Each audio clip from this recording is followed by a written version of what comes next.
सर्वेभ्यो नमो नमः।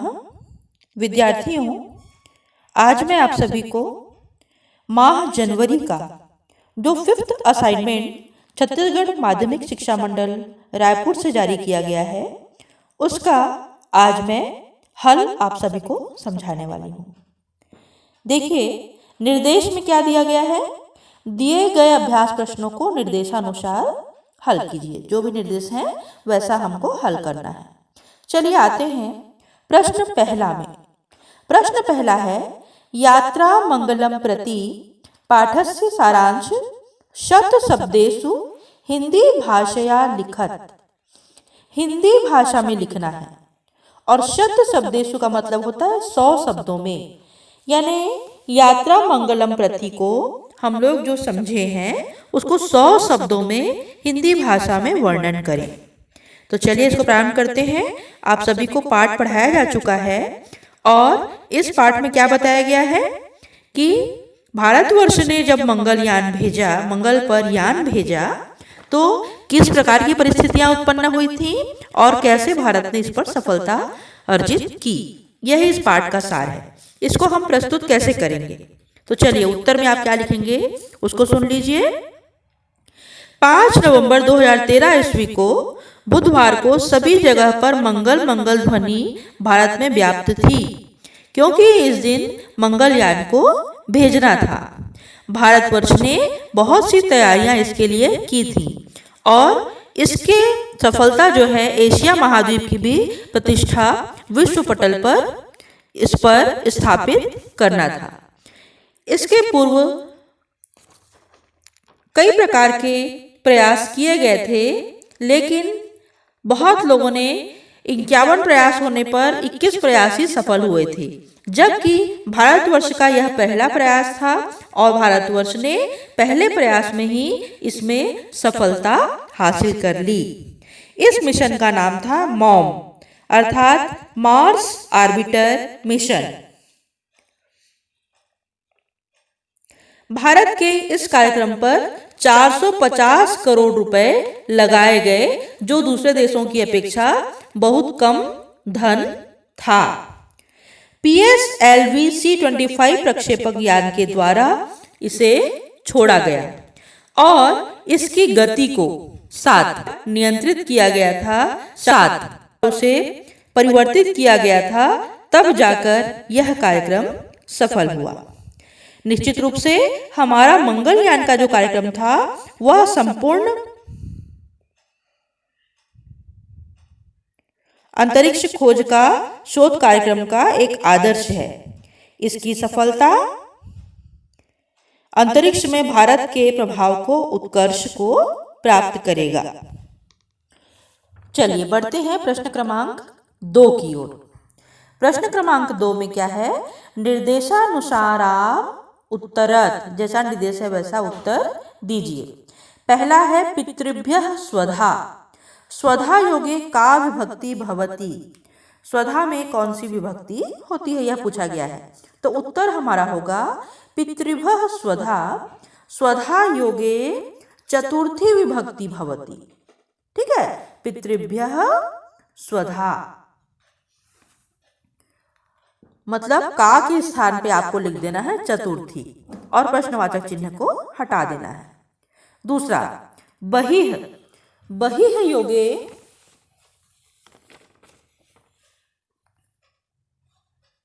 का विभक्ति भवति। तो का की जगह में यहाँ पर उत्तर आएगा पंचमी, क्योंकि बहिः शब्द में हमेशा पंचमी विभक्ति लगती है। ठीक है, तो पंचमी शब्द आएगा, का की जगह में पंचमी लिख दोगे, प्रश्नवाचक चिन्ह को हटा दोगे। प्रश्न तीसरा है सदृशः। सदृश इसके लिए कौन सी विभक्ति होती है। तो सदृशः में विभक्ति होती है और वह है षष्ठी। सदृशः पदमाकृत्य साधु वाक्यम एकम निर्माणम कुरुत। यहाँ इसमें एक वाक्य निर्माण कीजिए, ये पूछा गया है ना। तो हम क्या बोल सकते हैं, अर्जुनः कर्णस्य सदृशः वीरः आसीत्। अर्जुन कर्ण के समान ही वीर है। अर्जुनः कर्णस्य सदृशः वीरः निर्देशानुसारम, क्योंकि इसमें षष्ठी विभक्ति लगती है ना, इसलिए कर्णस्य हुआ है। सदृश के जस्ट पहले जो शब्द रहेगा उसमें कर्मवाच्य परिवर्तन लगी रहेगी। देखिए ठीक है, वाक्य दिया हुआ है अहम चित्रम पश्यामि, इसको कर्मवाच्य में बदलना है। कर्मवाच्य में बदलने के लिए क्या किया जाता है, पहले जो कर्ता प्रथमा विभक्ति में दिया हुआ है उसको हम बदलते हैं तृतीया में। यहाँ पे कर्ता है अहम और एक वचन है, यह प्रथमा एक वचन, इसको हम बदलेंगे तृतीया एक वचन में, तो अहम का क्या होगा मया। उसके बाद जो कर्म दिया हुआ है वह प्रथमा विभक्ति एक वचन में होना चाहिए, चित्रम। यह नपुंसक लिंग का शब्द है और नपुंसक लिंग प्रथमा और द्वितीय दोनों में एक वचन वही रूप रहता है, ठीक है, इसीलिए चित्रम ही रहेगा, मया चित्रम। अब आते हैं हम क्रिया की ओर, पश्यामी, लट लकार की क्रिया जो है यह बदल जाएगी और क्या हो जाएगा, वह दृश्य धातु है, इसीलिए दृश्यते, मया चित्रम दृश्यते, यह उत्तर होगा ना। दूसरा है विद्यार्थिनः धावन्ति, विद्यार्थिनः धावन्ति भाववाच्य परिवर्तनम कुरुत, इसको हमको भाववाच्य में बदलना है, यहाँ पे कर्म तो है ही नहीं, और चूंकि विद्यार्थिनः शब्द जो है ना यह प्रथमा विभक्ति का, विद्यार्थिनः जो है प्रथमा का बहुवचन है, ठीक है। और धावंती मैं आपको पहले बता चुकी हूँ, जब भी क्रिया में लट लकार होता है तो वह कर्तृवाच्य या कर्मवाच्य ही होगा, तो ये कर्तृवाच्य है। विद्यार्थिनः प्रथमा विभक्ति का बहुवचन है, तो अब हमको ढूंढना है तृतीया बहुवचन क्या होता है, तो विद्यार्थी का तृतीया बहुवचन होता है विद्यार्थिभिः, विद्यार्थिभिः। और यहाँ पर जो क्रिया दी हुई है धावंती बहुवचन है, धा धातु का बहुवचन, लेकिन भाववाच्य में हमेशा जो क्रिया होगा वह प्रथम पुरुष एक वचन में ही होता है, इसीलिए हमको इसको बहुवचन खोजने की जरूरत नहीं है। यहाँ पर उत्तर आएगा धाव्यते, विद्यार्थिभिः धाव्यते।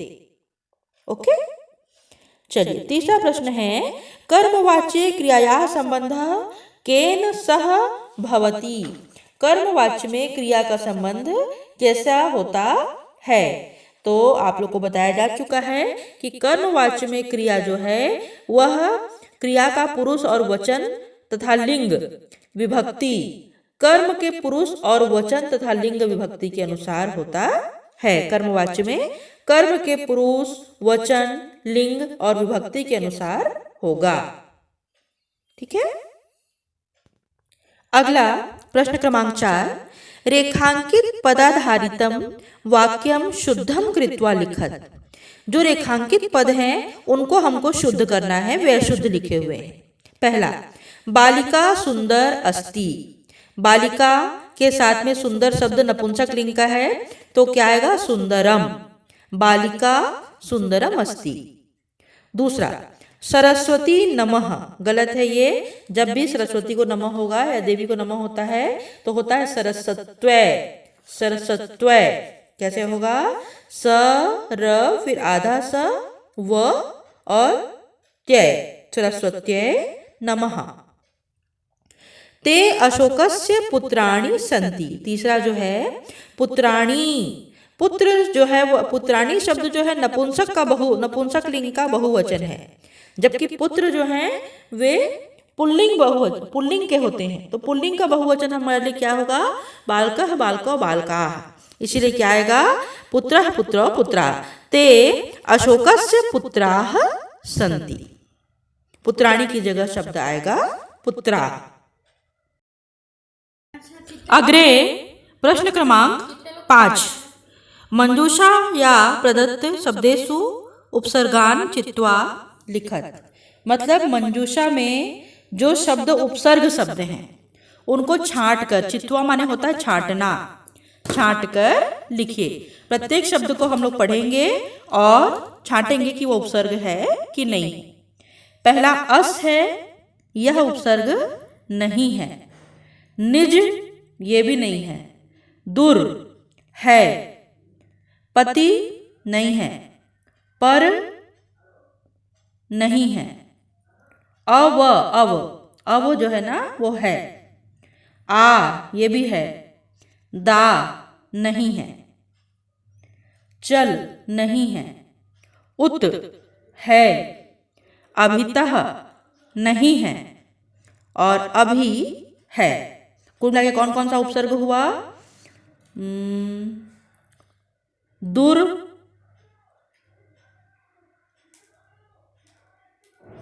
अव, आ, उत और अभी।